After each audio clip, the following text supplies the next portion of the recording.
Shalom, selamat pagi sahabat GKPS TV. Pagi ini kembali kita akan mendengarkan firman Tuhan dan untuk itu marilah kita berdoa. Bapa kami di dalam Yesus Kristus, sungguh kami bersyukur untuk menerima kasih karunia Tuhan, hari baru yang boleh kami jalani pada saat ini. Dan biarlah kami boleh menjalaninya di dalam terang tuntunan firman-Mu yang akan kami dengarkan bersama.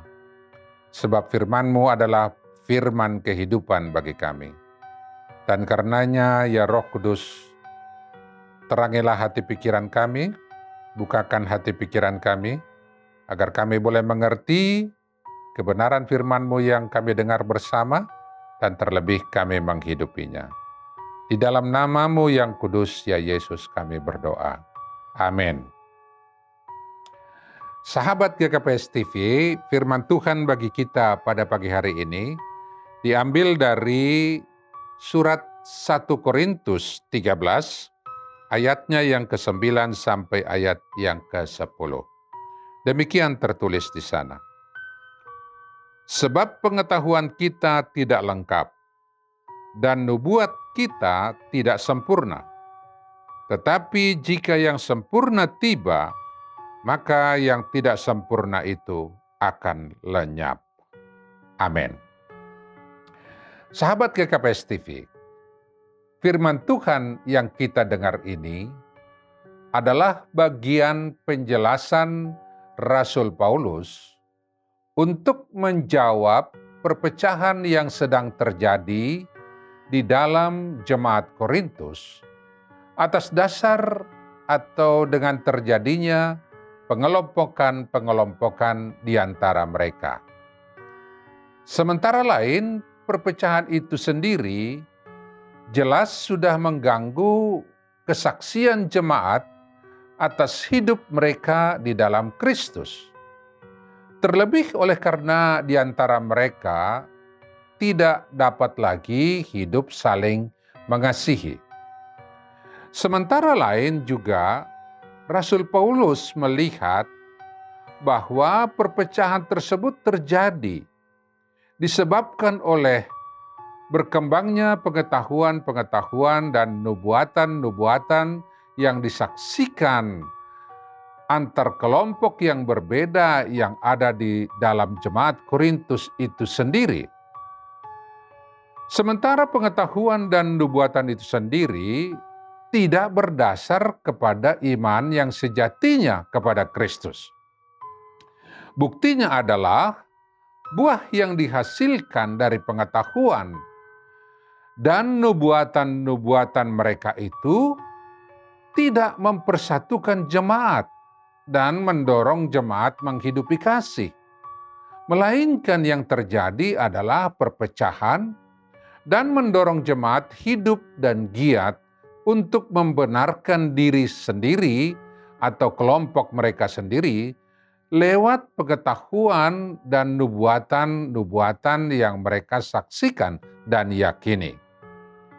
Karena itulah saudara-saudara, Rasul Paulus menggarisbawahi agar jemaat kembali merefleksikan pengetahuan dan nubuatan itu kepada dasar yang utama, yaitu Kristus yang disalib. Dengan kata lain, di dalam Kristus yang tersalib itu, atau Injil itu sendiri, adalah kenyataan dasar yang menjadikan ukuran utama untuk semua kenyataan ataupun pengetahuan-pengetahuan dan nubuatan-nubuatan yang diyakini oleh jemaat. Dan bila jemaat mendasarkannya kepada Kristus yang tersalib itu, maka perpecahan di jemaat Korintus seharusnya tidak akan terjadi. Karena di dalam Kristus, semua mereka adalah satu. Kesatuan yang ditandai oleh baptisan dan perjamuan kudus menjadikan orang Kristen atau jemaat Korintus mestinya dapat mengatasi semua perbedaan mereka. Oleh karena Kristus mengatasi semua pengetahuan dan nubuatan yang mereka pertahankan. Tegasnya, diperhadapkan kepada Kristus, segala pengetahuan, segala nubuatan yang menyebabkan mereka berseteru dan terpecah, sesungguhnya dapat disebut tidak lengkap dan tidak sempurna.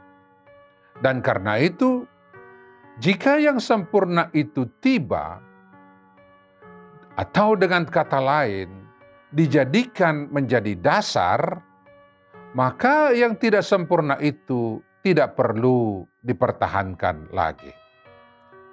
Selanjutnya, sahabat GKPS TV, ada satu hal lagi yang utama yang perlu kita renungkan dan disampaikan Paulus kepada mereka. Bila jemaat menghadapkan hidupnya kepada Kristus, maka mereka akan hidup di dalam kasih Kristus. Dan buah iman yang paling utama dari iman kepada Kristus adalah menghidupi kasih Kristus itu sendiri. Dan ketika mereka menghidupi kasih Kristus, maka tidak akan pernah terjadi perpecahan. Sebab kasih Kristus tidak pernah memecah belah persekutuan, melainkan sebaliknya, yang terpecah dapat dipersatukan. Karena itu, kasih Kristuslah buah iman yang paling utama dan sempurna yang harus nyata dan dihidupi oleh jemaat. Dan untuk itu Paulus menegaskan, bila pun jemaat memiliki semua pengetahuan, bahkan karunia bernubuat, bahkan iman yang bisa memindahkan gunung, bila dari semua itu buah yang nyata diperlihatkan bukan kasih atau tidak terdapat kasih di dalamnya, maka semua itu tidak ada faedahnya. Dan sama seperti gong yang gemerincing yang kosong. Seperti yang tertulis di dalam 1 Korintus 13 ayat 1-3. Sebaliknya, kasih itu pasti bekerja mempersatukan di antara perselisihan. Kasih tidak pernah memecah belah persekutuan. Dan karena itu, sebagaimana juga Allah adalah kasih yang tertulis dalam 1 Yohanes 4 ayat 8b. Demikianlah kasih Kristus adalah sempurna. Dan karena itu Paulus mengajak untuk jemaat itu kembali melihat dan menghidupi bahwa bila yang sempurna itu datang, atau yang sempurna itulah yang perlu dipertahankan dan dihidupi, sebab yang sempurna itu akan menyisihkan yang kurang sempurna lewat memenuhinya. Atau dengan kata lain, kasihlah yang dapat menyempurnakan pengetahuan yang tidak pernah sempurna. Bahkan pengetahuan yang paling jelas sekalipun adalah bayang-bayang bila dibandingkan dengan kasih Kristus. Dan karena itulah Paulus berkata, seperti dalam bacaan yang kita baca tadi, yaitu, sebab pengetahuan kita tidak lengkap, dan nubuatan kita tidak sempurna. Lalu mengapa dari yang tidak sempurna itu kita pertahankan, yang menghasilkan pertikaian dan perselisihan di antara kita atau di antara jemaat? Dan sebaliknya, jika yang sempurna itu tiba, maka yang tidak sempurna itu akan lenyap. Dan seperti analogi yang dikatakan Paulus juga terhadap pertumbuhan hidup kita yang tertulis dalam ayat 11, ia berkata, ketika aku anak-anak, aku berkata seperti kanak-kanak. Aku merasa seperti kanak-kanak. Sekarang sesudah aku menjadi dewasa, aku meninggalkan sifat kanak-kanak itu. Karena itu janganlah dipertahankan pengetahuan dan nubuatan yang tidak sempurna itu. Jadi saudara-saudara, utamakanlah yang utama. First thing first. Dalam hal ini pengetahuan dan nubuatan itu bukan tidak perlu, Namun bila pengetahuan dan nubuatan yang tidak sempurna itu justru berbuahkan perselisihan dan pertikaian, maka yang perlu dipikirkan ulang adalah apakah pengetahuan dan nubuatan itu sudah berdasar dari apa yang sempurna, yaitu kasih Kristus itu sendiri. Sebab hanya Kristus dan kasih-Nya lah yang utama di dalam menghadirkan kehidupan yang sejatinya yang dapat dialami oleh kita yang percaya kepadanya. Terpujilah Kristus Yesus. Amin. Mari kita berdoa. Kembali kepadamu kami bersyukur dan segala hormat kemuliaan bagi nama-Mu ya Yesus. Engkaulah Allah kami yang hidup, yang sudah memberikan kepada kami terang firman-Mu ini, di mana ketika kami hidup di dalam iman yang sejatinya kepadamu, maka kasih-Mu lah juga yang kami hidupi di antara persekutuan kami.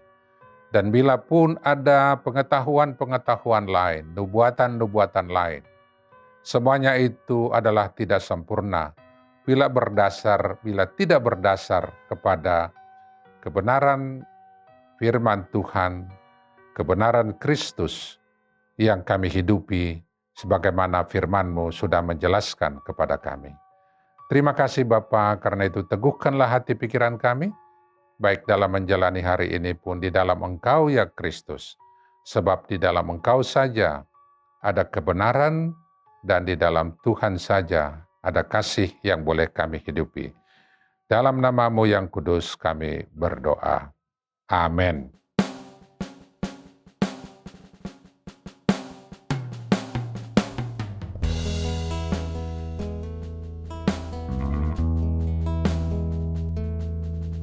Bapa, Engkau mengenalku lebih dari siapa